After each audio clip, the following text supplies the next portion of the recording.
meraih hasil itu ada dorongan dari internalnya dan dia bisa menginspirasi orang lain.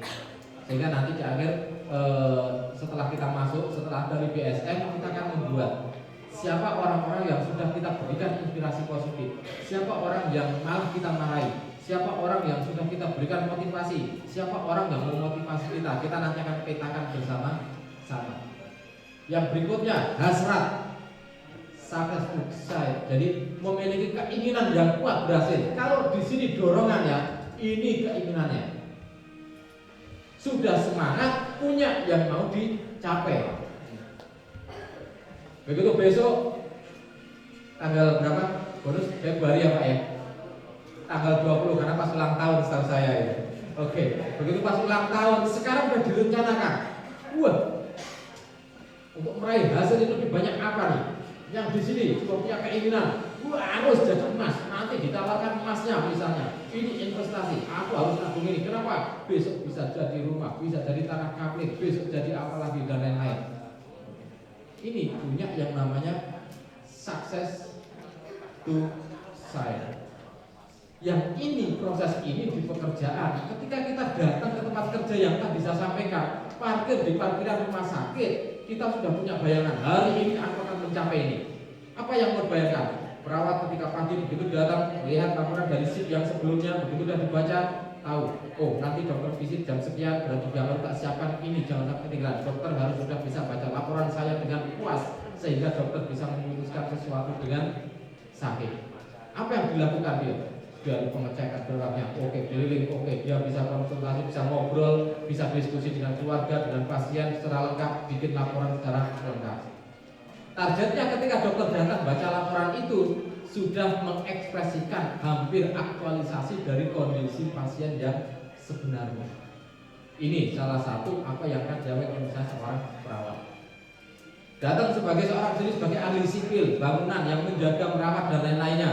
Begitu lihat bangunan tembok retak, pas pulang kemarin lihat bangunan retak, begitu pulang wah temboknya sudah retak. Pulang ke rumah besok paginya langsung ingat bahwa itu jam 10 pagi berarti tembok itu sudah harus saya poles bersih.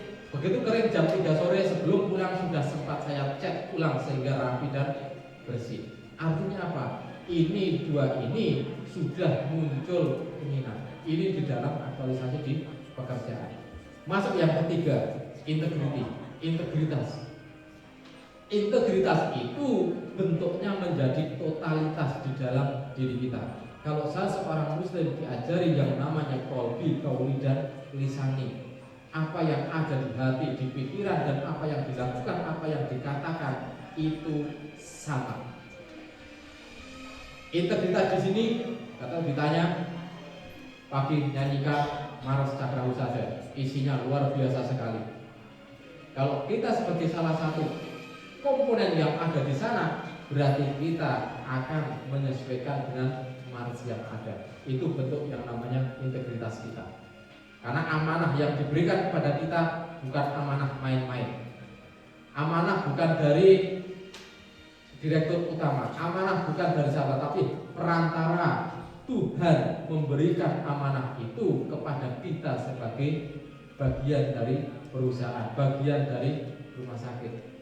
Yang memberikan tugas kepada kita bukan Pak Direktur, bukan owner sebagai kita karyawannya, bukan, tapi itu perantara Tuhan yang memberikan tugas kepada kita. Karena ini kaitan dengan integritas. Integritas itu moralnya kokoh, kuat. Apa sih bentuknya kayak apa? Bisa memberi suri teladan. Kalau ngomongnya bisa dibuktikan. Kamu mampu Pak. Memang benar-benar dia belajar untuk menjadi mampu. Yang berikutnya ilmu. Belajar terus-menerus. Apa yang perlu dikuasai? Apa yang harus dibaca? Sekarang banyak perubahan. Tadi harus belajar terus. Belajar. Simple belajar itu. Asal mau melakukan perubahan, belajar itu akan terus berjalan. Belajar itu bukan hanya baca buku, bukan hanya ke perpustakaan, bukan hanya nonton TV, bukan hanya apapun. Tapi belajar itu memasukkan semua informasi ke dalam pikiran otak kita. Belajar. Misalnya, jadi perawat. Yang namanya ilmu ini sudah menjadi boleh di mana-mana dibuktikan. Janjinya Tuhan salah satunya adalah siapa saja yang punya ilmu lebih tinggi di dalam kehidupan, dia sudah diangkat derajatnya lebih tinggi oleh Tuhan dari orang lain. Misalnya seorang pendeta Kristiani yang sudah begitu hebat menguasai Injil, lalu ada orang Kristiani datang, dia akan tanya ke pendetanya, bukan tanya kepada jamaahnya. Kenapa? Karena pendetanya ini sudah memiliki ilmu. Perawat yang baru saja lulus datang, dia akan datang ke tempatnya perawat senior untuk bertanya. Kenapa? Karena yang senior ini sudah memiliki derajat ilmu yang lebih tinggi. Kenapa dosen ada mengajar? Kenapa guru mengajarkan? Karena derajat ilmunya. Derajat ilmu tidak selalu similar dengan yang namanya finansial atau keuangan. Tapi derajat ilmu yang sudah teraplikasi akan similar dengan yang namanya kebijaksanaan. Orang berilmu dengan orang cerdas itu berbeda. Orang cerdas itu karena menggunakan ilmunya untuk kehidupan. Kalau orang berilmu itu punya simpanan ilmunya. Jadi berilmu dengan cerdas itu menjadi berbeda. Kalau orang berilmu bisa berhenti di sini saja, kalau dia tidak melakukan, ya dia hanya sebatas menguasai 4 poin saja dalam kehidupan. Karena ini tingkatan. Kalau sudah berilmu, dia menggunakan, dia menjadi cerdas untuk mengambil keputusan. Kalau 5-5-nya sudah kepegang, orang itu kan hidup dengan percaya diri. Orang itu hidup dengan yakin. Percaya diri itu bukan berarti hanya jalannya lebih cepat gagah seperti ini. Percaya diri itu punya keyakinan apa yang dilakukan itu sesuai dengan sebuah aturan. Jadi kalau bilang percaya diri, namanya percaya diri itu kayak apa? Wah, percaya diri itu bahkan gini-gini. Apa meneh kaya Mas Sugiyanto sing memang ahli fitness. Dua dari D misalnya, percaya diri gitu. Bukan hanya tapi ketika mengaplikasikan yang ilmu dan lain-lain digunakan untuk ilmunya. Perawat mau injeksi obat ke dalam infus. Kalau sudah tahu persis apa yang akan terjadi dan lain-lain, misalnya nanti pasien akan merasakan sedikit hangat atau panas di tangannya, kita percaya diri ngomong, Bu, nanti akan ada rasa hangat dan lain-lain, dirasakan aja nyaman ya Bu, misalnya. Percaya diri ketika masukkan obat. Tapi kalau dia tidak punya ilmu yang memenuhinya, yang bisa mendukung ini, keahlian belum mendukung, dia tidak muncul percaya diri. Kenapa?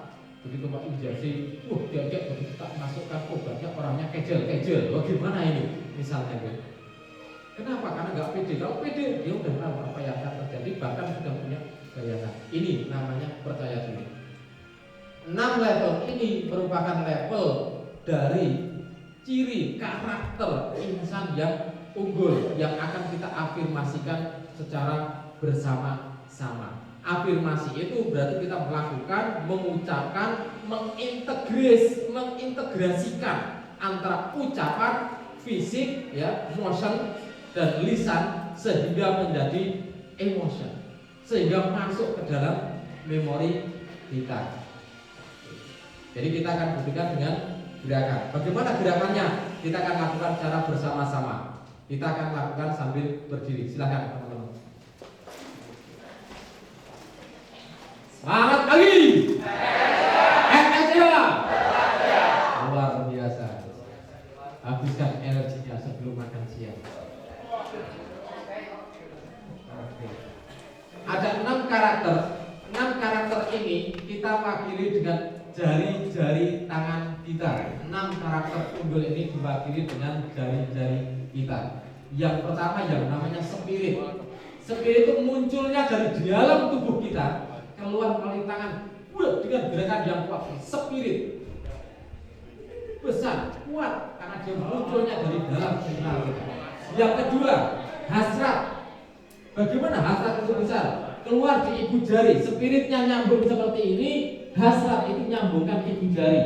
Loh, kenapa? Karena hasrat itu penting untuk kita, besar untuk kita. Boleh tanya di BPJS. Jari ini yang 5, yang paling mahal harganya jempol. Karena apa? 5 juta berapa yang jempol ini? Yang ini cuma 2 juta sekian. Karena saya seorang HRD, jadi juga mau nggak mau saya tahu hitung-hitungan ini. Oke. Kenapa kok jempol dibikin mahal? Karena gunanya banyak. Kalau nggak ada jempol remote, cap jempol. Punya tabungan banyak, tanda tangan nggak hafal, cap jempol berlaku. Oke. Sekarang KTP-nya nggak ada cap jempol. Di SIM ada cap jempolnya, nggak ada cap cetik. Kak polisi boleh nggak SIM-nya cap cetik aja biar nggak gede-gede banget gitu. Lo kenapa? Karena jempol semua aja nih Pak. Jempol karena ini mahal, ini gede. Yang berikutnya ketiga adalah integritas. Integritas itu yang menunjukkan diri